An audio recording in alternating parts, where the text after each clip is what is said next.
Kira-kira bicara brand ini, apa tujuannya paling spesifik gitu menurut teman-teman pelaku usaha? Oke. Jadi tujuan membangun sebuah branding itu atau brand ini ada sekian banyak jawaban. Tapi di sini saya ada 3 menurut sebuah survei. 40% menjawab bahwa biar mudah dikenal. Ada sekitar 10%. 10% ini mereka menjawab bahwa biar tercipta loyalitas.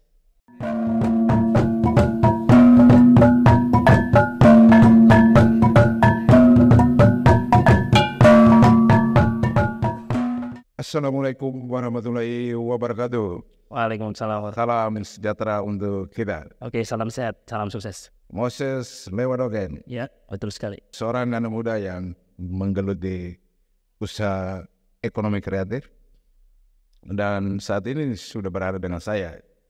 Tapi saya mau tanya nih, lu dipanggil Monsa tuh, kenapa ya? Ada ini nama udara Monsa nih. Oh iya, itu nama samaran ketika kita masih SMA. Oh iya. Ya, jadi di SMA itu kan sering teman-teman punya nama samaran masing-masing. Iya. Nah, kalau Bung Karno punya kan Aji Dua Aji nih. Cie. Nah, kalau Luar saya punya biasa. Modesta di satu. Inspirasinya sangat luar biasa. Mantap. Oke, soal memilih nama Monsa ini kan saya lihat Anda punya brand juga luar biasa. Tapi sebelum ke brand, Oke, siap. Adinda Monsa ini kan salah satu generasi milenial, saya lihat di bawah generasi di bawahnya saya. Itu punya semangat kerja yang berbeda, bahwa banyak orang tamat kuliah itu ingin menjadi PNS. Siap.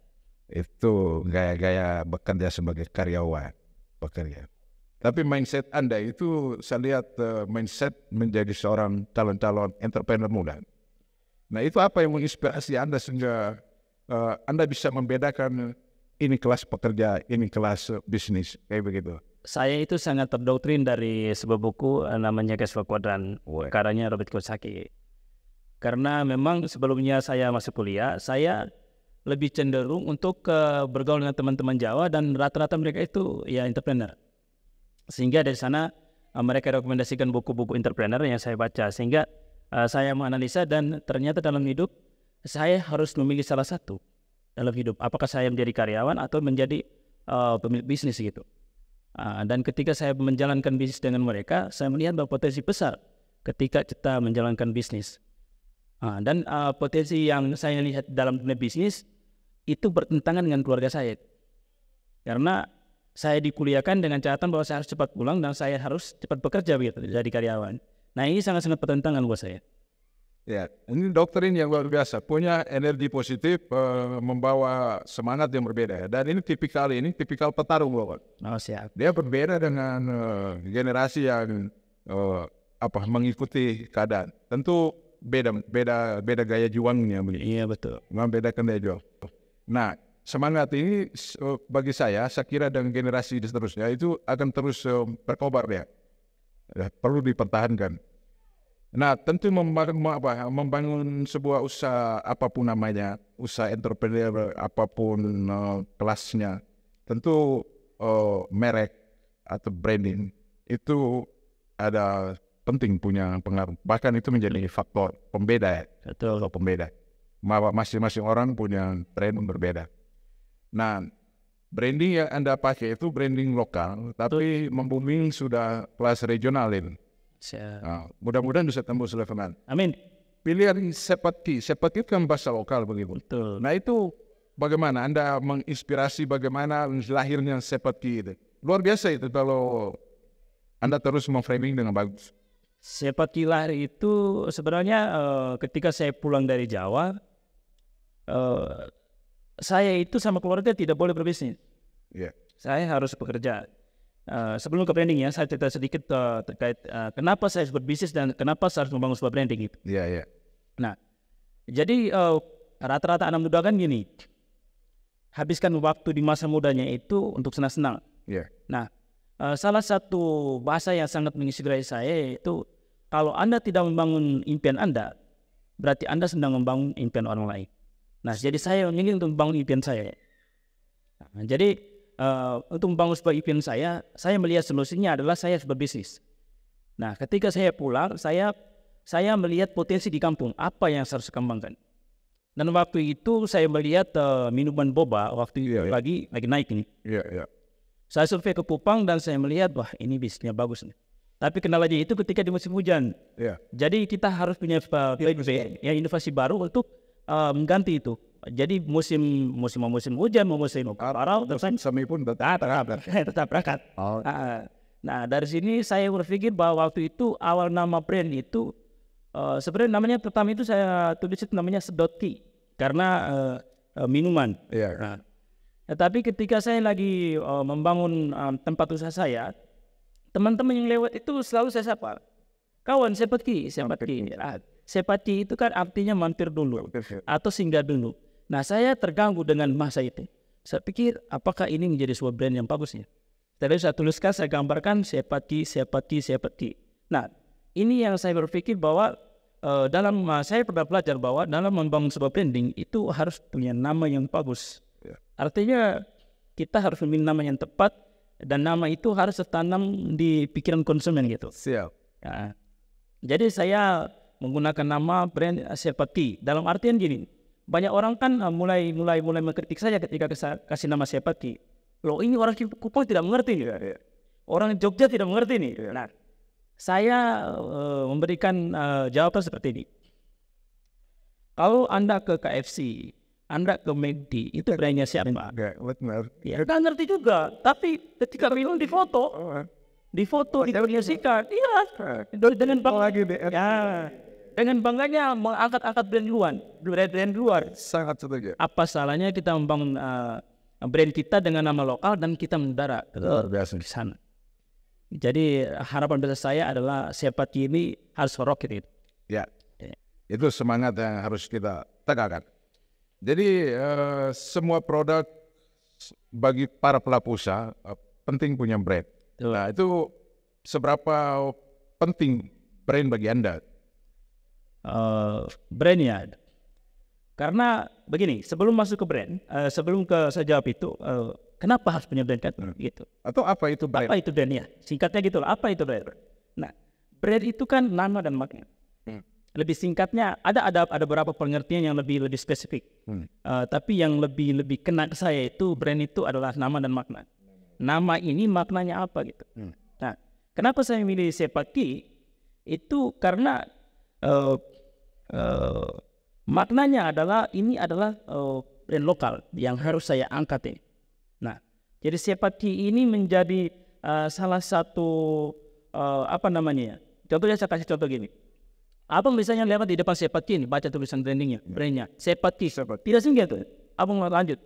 Pulang lagi abang lihat, baca Sepati, tidak singgah. Ada terganjal di sini bang. Sepati, kok saya tidak mampir gitu. Nah ini menggerakkan konsumen secara tidak sadar bahwa mereka harus mampir. Ya, bawah sadar. Pikiran bawah sadarnya harus dimainkan gitu bang. Luar biasa. Tapi ini, saya mau kembali ke soal Dovile ya, Robert Kiyosaki. Punya buku yang sangat menggoda itu. Iya, betul sekali. Itu perubahan mindset akan mudah diadaptasi. Jadi orang kan kalau mau lihat kuadrannya teori Robert Kiyosaki itu ada kiri dan kanan. Betul. Kiri ada employment, karyawan atau pegawai, ada self-employment. Kemudian di kuadran kanannya ada businessman dan investor. Betul. Nah, melihat posisi ini, kedua kuadran ini, Anda runningnya, startingnya mulai di bisnis ini. Oke. Karena Anda punya sistem, saya lihat ya. Anda bukan tipe pedagang nih, saya lihat. Siap. Kalau pedagang, kita jualan sembako, kita taruh di. Betul. Nah. Anda running langsung di kuadran kanan di bisnis. Nah, saya lihat kalau trennya bagus, bergeraknya bagus, berarti Anda akan menuju ke investor ini. Artinya begini, Bang. Kalau untuk sementara, memang saya belum bisa sampai ke business owner. Ya. Belum sampai masih menyeberang dalam perjalanan menyeberang ke pulau business owner nih. Ya. Nah, jadi rata-rata banyak orang kan menjual sesuatu barang, mereka langsung bilang saya berbisnis. Ya. Padahal mereka tidak sadar bahwa mereka sedang berdagang. Artinya bahwa ketika barangnya laku, ada penjualan dan ada pembelian, berarti terus berlanjut seperti itu, dia berpikir bahwa dia sedang berbisnis. Padahal dia sedang berdagang itu. Karena ketika berdagang kita jual beli saja. Ya. Karena ketika Anda berhenti jualan, omsetnya stop. Ya. Nah, di sini saya memikirkan bahwa saya harus membangun sebuah sistem di sana. Betul. Nah, jadi artinya contoh kayak saya ini masih terlibat dalam usaha saya. Artinya saya masih di koran kiri. Koran kiri. Karena saya masih harus terlibat dalam usaha saya. Self-employment. Ya, masih di self-employed. Artinya saya punya keahlian, saya harus membimbing orang biar bisa ini bisa autopilot. Nah, ketika bisa tinggalkan tapi bisa income terus-menerus, ini yang kita bisa masuk ke business owner, tetapi ada kriterianya. Bahwa dalam setahun harus ada omset berapa. Atau ada target. Betul, harus punya karyawan berapa, kayak gitu Bang. Iya. Oke, Setuju. Jadi si konsep yang Robert Kiyosaki itu kan dia yang menarik itu adalah uang bekerja untuk saya. Ya, betul sekali. Dan saya bekerja untuk uang. Ya, betul. Nah, itu yang menarik di situ. Nah, itu kalau semua lapisan generasi milenial ini dengan mindset seperti itu, saya kira sangat luar biasa itu. Iya. Akan pertumbuhan UKM di daerah kita akan terus bergerak maju dan itu akan membawa perubahan ekonomi di daerah kita. Karena itu akan bertumbuh secara pesat kalau semua lapisan generasi itu dikondisikan untuk menjadi pelaku UKM atau pelaku ekonomi kreatif. Betul Bang, sebelum yang gini, saya pernah baca sebuah buku entrepreneurship, dia menyatakan seperti ini. Suatu wilayah atau negara dikatakan maju apabila jumlah entrepreneurnya mencapai 2,3% dari jumlah penduduk 2,3 wilayah tersebut. Sedikit lah. 2,3 bos. Tidak sampai 10%, tidak sampai. Ya siap. Jadi kalau misalkan 2/3 wilayah Flores Timur ini dikuasai oleh entrepreneur, artinya bahwa mereka akan menciptakan lapangan pekerjaan. Ada cash flow, pergerakan uang di daerah itu akan meningkat. Mungkin jadi. Ya, akan meningkat. Pengangguran terkikis, kita sejahtera bos. Ya kalau 2,5% itu kalau misalnya hitungan angka matematisnya itu misalnya ada 150 KM, dia mempekerjakan 3 orang saja, berarti ada 450 karyawan yang terserap di sektor KUKM. Betul sekali. Kira-kira begitu. Siap. Mantap lah. Oke, kira-kira bicara brand ini, apa tujuannya paling spesifik gitu menurut teman-teman pelaku usaha? Oke, jadi tujuan membangun sebuah branding itu atau brand ini ada sekian banyak jawaban. Tapi di sini saya ada 3 menurut sebuah survei. Kenapa harus memiliki brand? Nah, ada sebagian orang atau 50% orang itu menyatakan bahwa saya pentingnya saya memiliki brand biar lebih mudah jualan. Itu sekitar kebanyakan orang. Kenapa harus punya brand? Biar saya lebih mudah jualan. Nah, ada sekitar 40% menyatakan bahwa kenapa Anda harus memiliki brand? 40% menjawab bahwa biar mudah dikenal. Ada sekitar 10%. 10% ini mereka menjawab bahwa biar tercipta loyalitas. Nah, kira-kira menurut kita nih, mana yang punya potensi lebih besar untuk penghasilan income? Apakah mudah dijualan, apa mudah dikenal, atau loyalitas? Nah, bagi saya, dalam sebuah branding itu, presentasi yang paling kecil jawaban dari sekian banyak orang itu adalah loyalitas. Sebenarnya dalam loyalitas itu pelanggan loyal. Ya, pelanggan. Kita harus menciptakan pelanggan yang loyal. Nah, jadi untuk loyalitas ini ada 3 level, Bang. 4 level. Apa saja? 4 level loyalitas. Yang pertama itu ketika Anda menciptakan sebuah brand atau sebuah produk, customer ini akan bertanya-tanya, nah, apakah produk yang dibuat ini enak nggak? Gitu. Apakah ketika saya beli saya tidak kehilangan uang gitu? Nah, jadi bagaimana cara kita ketika membangun branding, kita harus jadi rata-rata kebanyakan orang itu berpikir bahwa produk harus kualitasnya tinggi.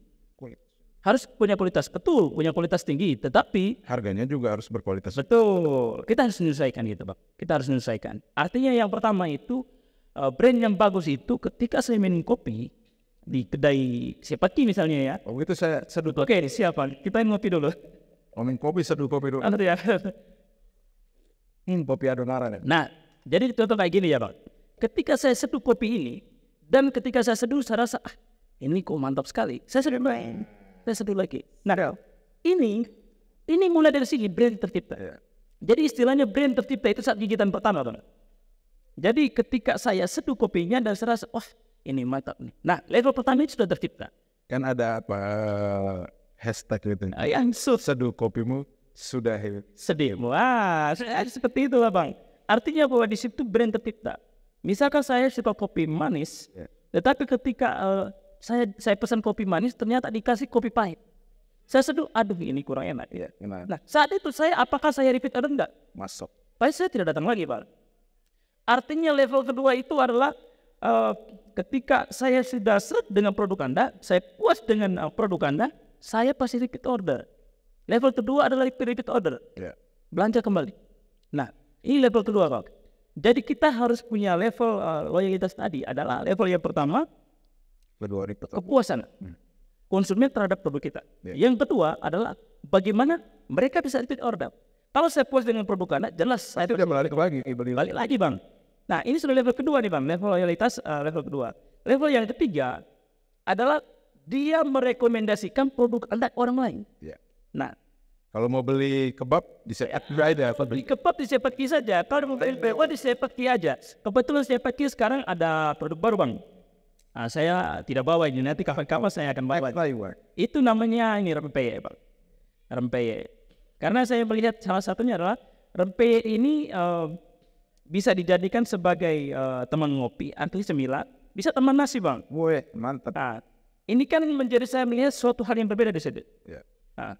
Nah, jadi ini produk baru, namanya rempeyek Kiwan, karena sudah di kampung jadi harus Kiwan gitu. Jadi tetap ada nama lokalnya juga. Iya harus bang. Melekat di situ ya. Betul. Keren. Siap. Nah, satu lagi lanjut. Level ketiga ya. Level yang keempat adalah ketika dia sudah merekomendasikan produk Anda ke orang lain. Level yang keempat adalah dia membela brand Anda tanpa Anda bayar, tanpa ada suruh. Misalnya mereka berdebat nih, wah kopi atau minuman boba ini lebih enak di A atau di B. Loyalitas Anda tetap mengatakan lebih enak tapi Sepaki, apapun alasannya. Pelanggan militan Pak. Nah itu dia. Nah ini yang saya tanyakan dan bela Anda itu militan itu. Ya, sampai berantem mau dia bang. Itu tanpa dibayar itu. Jadi dalam membangun sebuah branding kita harus memperhatikan 4 hal ini bang. Ini sangat-sangat penting untuk pelaku UKM. Nah informasi ini menarik ini. Nah dari 4 level itu kan kita bisa mengemasnya menjadi lebih efektif. Kira-kira bagaimana brand yang baik atau yang benar dan efektif? Nah, kalau brand yang baik dan benar adalah Anda harus memperhatikan 4 level ini. Jadi ketika Anda membangun sebuah branding, Anda jangan sibuk-sibuk dulu membangun sebuah produk. Pikirkan bagaimana produk saya ini, brand yang cocok untuk produk saya itu apa. Nah, ini yang harus dipikirkan dulu. Jangan buru-buru langsung jualan dulu. Jangan buru-buru. Ada step by step. Harus ada bahasa-bahasa marketingnya di situ untuk lebih mudah jualan juga, Pak. Nah, kayak gitu, Bang. Luar biasa. Nah, siap. Jadi kita mengantar customer kita, pelanggan itu mulai dari loyalitas sampai militan. Siap. Dan itu relasi antara owner pemilik dengan pelanggan itu sudah seperti rasa kayak daging dan kuku. Betul. Harus ada kita harus ada ketika konsumen kita terasa dengan kita memperhatikan mereka. Kebanyakan orang mereka sibuk mencari pelanggan baru, Bang. Dan pelanggan lama dibiarkan. Padahal tingkat daya beli paling tinggi adalah bagaimana kita mempertahankan customer yang loyalitas ini, Bang. Kita kan sibuk nih, cari baru lagi tanpa merawat konsumen kita yang lama. Ini harus punya database sehingga ketika ada produk baru tinggal sampaikan atau diinformasikan gitu. Anda kan punya branding yang cukup luas dikenal.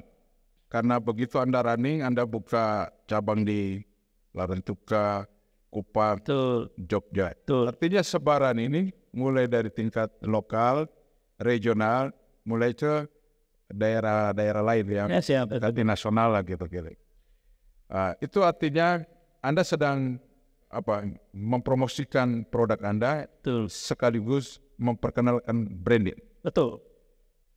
Hingga saat ini tadi Anda punya 3 produk ya, mulai dari boba, kebab hingga rempeyek. Iya betul, rempeyek Kiwan. Nah, dari ketiga produk ini, sejak awal Anda merintis, kira-kira produk mana yang memberikan benefit, manfaat, paling tidak dalam target 3 bulan atau 4 bulan mengalami BEP, break even point. Itu dari ketiga produk ini lebih cepat BEP di mana? Ini boba bang, boba. Hanya saja boba ini punya kendala pada saat musim hujan. Tetapi saya punya hashtag bahwa kita tetap nyedot barang sepanjang musim bang. Gitu. Jadi mau musim hujan mau apa kita tetap nyedot barang bang. Ya, istilahnya Anda boleh di sana kalau Anda tidak suka yang dingin-dingin, Anda boleh request dengan yang hangat-hangat boleh bang. Jadi boba bisa dibikin agak hangat bisa atau? Kalau artinya bahwa dia punya racikannya sama, tapi rasanya panas. Panas bukan dingin. Itu boleh bang, boleh sekali.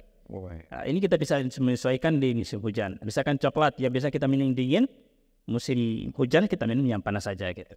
Jadi ketiga produk ini omset yang lebih signifikan itu di boba ya? Boba bang, boba.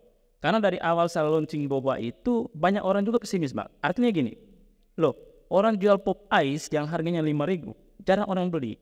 Kamu jual boba dengan harga 10.000 sampai 15 bahkan 18.000, siapa yang beli? Nah saya sering bertanya gini, kalau tidak data apa yang bisa mengatakan saya? Apa engkau pernah jualan? Apa argumentasi? Iya betul. Nah ini kan artinya bahwa ketika sebagai seorang entrepreneur Anda sudah melihat peluangnya, fight. Betul. Fight. Karena kritikan-kritikan itu memacu kita untuk lebih semangat berjuang gitu bang. Nah, yang menarik tadi bicara fight. Oh siap. Dan saya punya buku satu saya pernah baca itu Fight Like a Tiger. Oh siap, itu direkomendasikan buat saya dan saya sudah beli itu bang. Siap. Nah itu bagi para petarung. Siap. Baca buku itu. Siap. Itu tidak akan mundur pak. Tidak akan mundur. Kalau kembali, ya siap benar banget.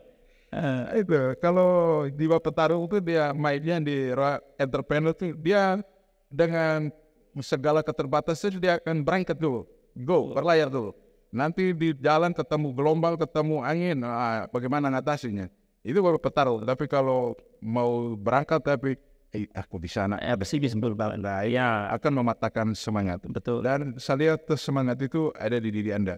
Nah mudah-mudahan pelaku UKM seperti Anda ini, seperti Moe dengan teman-teman lain itu bisa dilirik oleh OPD teknis terkait yang punya kompetensi atau punya kewenangan dalam mengelola pelaku-pelaku UKM ini, sehingga apalagi saya dengar ke teman-teman pelaku UKM di Adonara juga sudah punya komunitas sendiri. Betul, Bang. Yang namanya Pondok Kopi Arisan Ilmu Bang. Nah, coba Anda review atau cerita sedikit soal teman-teman di komunitas. Oke, jadi awal saya datang di Adonara sekitar tahun 2020.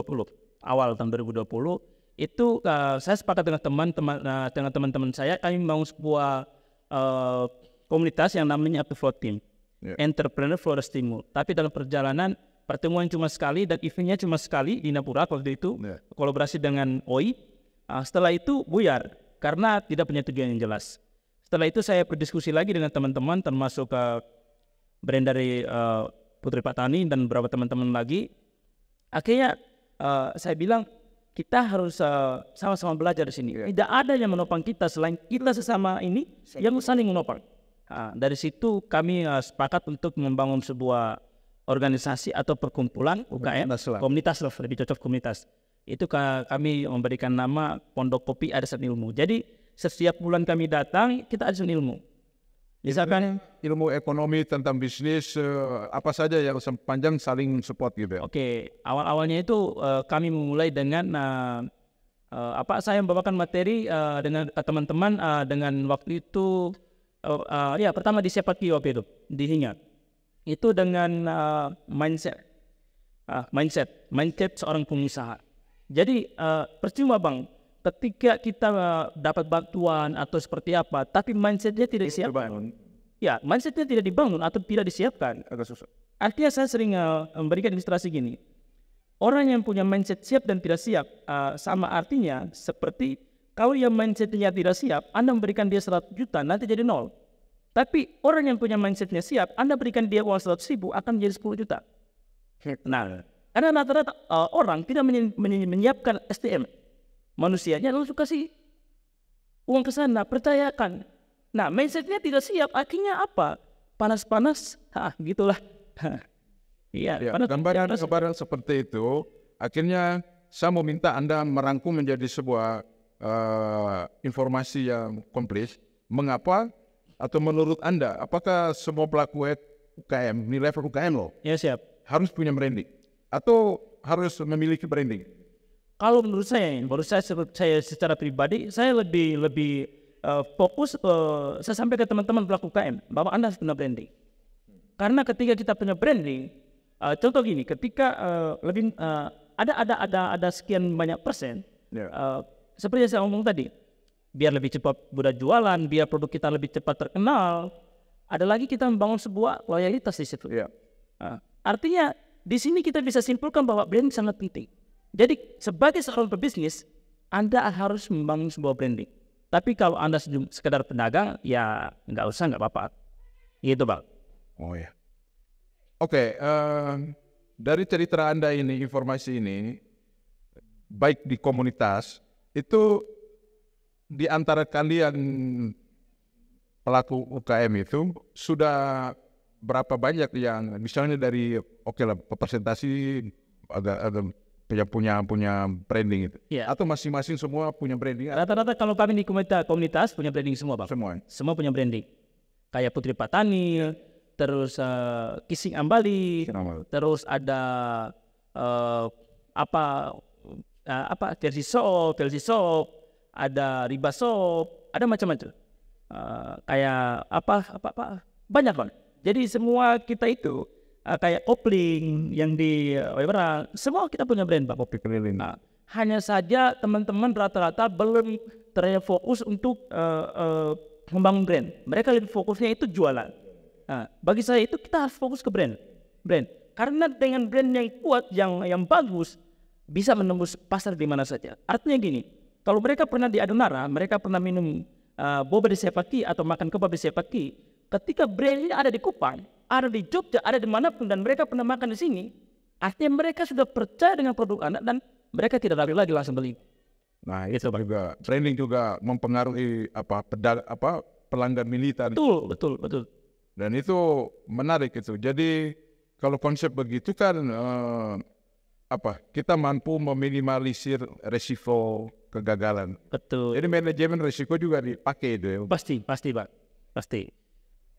Jadi ketika kita membangun sebuah branding, kita harus pikirkan matang-matang dulu. Kenapa harus pakai brand yang ini? Dan satu lagi itu kita harus daftarkan ke hakiman. Hak kekayaan intelektual. Artinya bahwa brand ini sudah dikukuhkan menjadi brand Anda. Gitu. Jadi contoh kayak teman saya di UKM namanya Rahman Hanaf itu kan pernah membangun suatu brand yang namanya Donara Group. Ternyata produknya sudah dilabelin dengan Donara Group, dalam perjalanan ini decline karena sudah didaftarkan dulu sama orang lain. Akhirnya sekarang diganti dengan Flonara. Itu Bang. Nah, Sepaki sendiri bagaimana dengan hak kekayaan?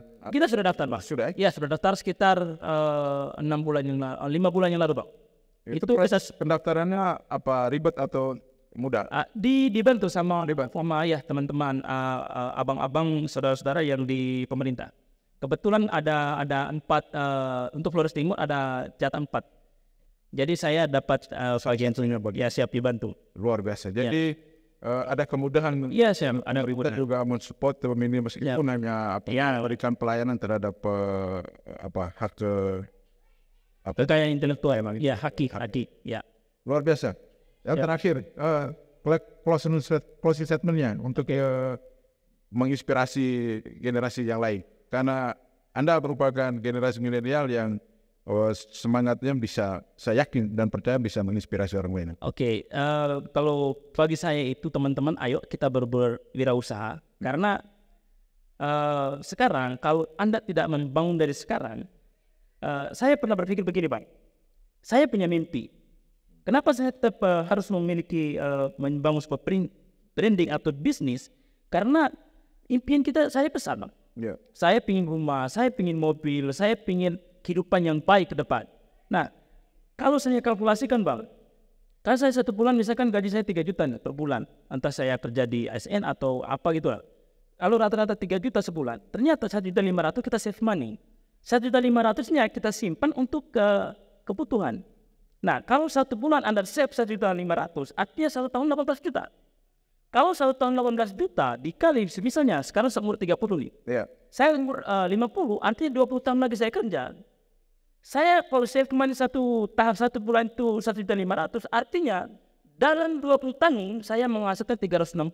Sedangkan mobil harga berapa di saat itu, mau rumah berapa. Artinya nanti mimpinya itu sekedar mimpi, Bang. Iya, iya. Jadi untuk teman-teman pelaku UKM atau teman-teman yang mau merangkak atau mau berjuang ke sana, mau membangun bisnis, beranilah karena takut hanyalah ilusi. See you in the top. Yes. Jadi apapun produknya, apapun mimpinya harus berani gitu. Berani, Bang. Jadi kalau Anda punya SDA, punya duit tapi tidak punya nyali, Bisa. Artinya jadi berani. jangan menunggu yang sempurna untuk Itu tadi. Jadi baru Anda maju. kekuatan bagi entrepreneur itu adalah soal nyali, Pak. Siap. Atau berani. Siap. Oke, Monza, terima kasih banyak. Siap. Sama-sama. Hari ini sangat bermanfaat untuk kita semua. Siap. Terima kasih banyak. Sampai jumpa pada episode yang akan datang. Siap. See you. Oke.